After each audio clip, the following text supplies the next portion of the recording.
There are a variety of Agile frameworks and approaches, and they each have their benefits and challenges. So, how does your team choose the right one? While Agile can be practiced by any team in any industry, your choice of approach depends on your team's needs. For example, engineering teams that are having issues with bugs and code quality often choose extreme programming.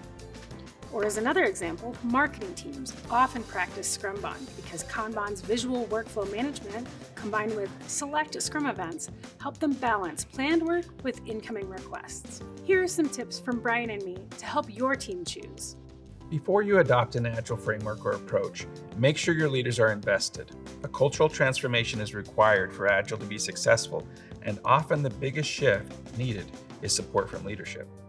Identifying what needs to be improved in your workflow can help you decide where to begin. For example, if your team needs a better way to align on work tasks, with daily stand-ups and sprint retrospectives, Scrum may be a good place to start. It's important to start with one framework or approach and see how it works for your team before you experiment with others. Agile is a lot like learning a sport. You have to start with the basics and train your muscles before you can elevate your skill set. Remember, once you adopt an approach, you can always adapt it.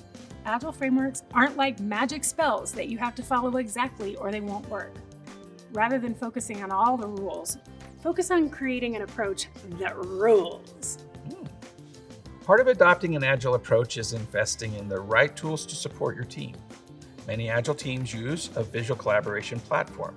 They leverage resources like customizable Kanban templates, Scrum event templates, and facilitation tools that improve team alignment and streamline documentation.